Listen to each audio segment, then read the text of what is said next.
Hi. First of all, this video is dedicated to Laura, one of my followers who asked me a really good question. She asked me, how do I get the furniture? How do I source the furniture for my staging projects? Well, there are several stages. There's the stage when I first started in the beginning, and then there's the stage in the middle, and then there's like after everything's established. So stay tuned. You're going to see how you can be a stager without any furniture and then work up to being a stager with a whole warehouse full of it.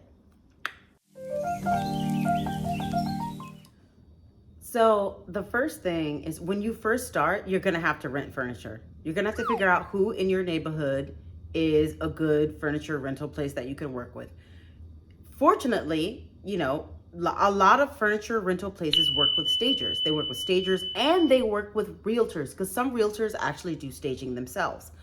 So you have to figure out who those people are, and you have to know what their pricing is. So that's number one. You have to rent. When you're starting out, you have nothing. Some people might have something in their garage or something, but there's a lot of people who want to break into this business. I'm just saying, it's just it's really fun because you get to play Barbie house with people's houses all day. It's fun. But yes, renting furniture is going to be the number one thing that you do when you first start. So that's number one. Find a furniture rental company that has quality furniture, or if it's not quality, make sure there's a big enough variety for you to make it look quality when you add other things to it when you do the actual job. Next, you're going to have to invest in pieces. So when I first started this job, I rented a lot. I priced everything perfectly where I was competitive, but I had enough money in the budget to purchase things to make it look high end. So I started collecting things through my staging pricing. And staging pricing is actually, a pretty good way for you to get more inventory, more things in your collection. So over the years, the first, I would say 4 years of me doing staging, I rented and bought a lot of things. And it got to a point where I started buying more and more higher end things. When you're first starting, you have to just start collecting good accessories, go to like Home Goods, and you have to be picky though. The thing is that when you're a stager or a designer, you have to have a discerning eye. If you're good at it, you're good at it. If you're not, you're not. So if you're not, I don't know what to tell you. I can't make you a good stager. You just have to know where to get things. But if you think you're good at this and can be good at this, you have to rent basic pieces and then buy the things that will make the place look absolutely high end. That's how I started. So that's that piece. Okay, next, if you're gonna be a home stager, you need to get a reseller's license. Just get a reseller's license, because everything that you're going to be putting out there in the world is you're going to charge someone for it. So you need a reseller's license. And the reason why I'm telling you this is because a reseller's license will give you access to a certain pricing that you can get from vendors.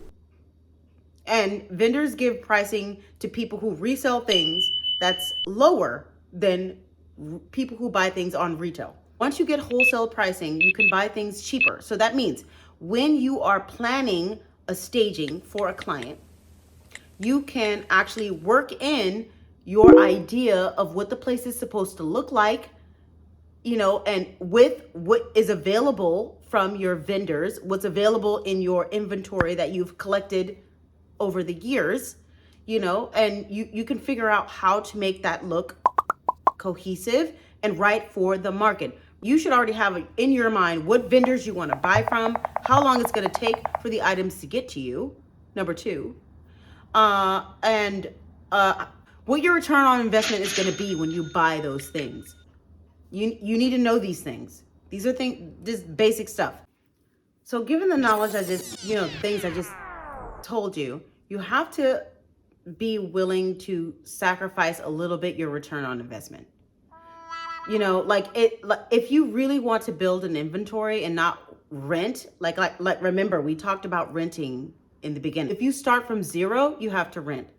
If you are lucky to have like, you know, a daddy Warbucks who can give you like $100,000, $200,000 to start this business, you can buy all the furniture in the beginning. But I didn't have that. I did not have that. I started from zero. So if you're going to be renting, and you want to figure out how to buy more things, like I said, you're going to have to figure out your return on investment for every single thing that you buy. But you have to buy things. You have to continuously add to your collection. You have to make sure that the pieces that you pick are pieces that will be timeless. And that is the reason why most of the pieces that I have in my inventory are transitional, because transitional pieces kind of, I'm not going to say they never go out of style, because you can't do that. I'm an interior designer, I know better. But things go out of style. There's trendy things that I buy. That takes time. As you get more into being a home stager, you will be able to buy things that are trendy. You will be able to put trendy things in your repertoire, in your inventory, in your warehouse, if you get to that point of having a warehouse.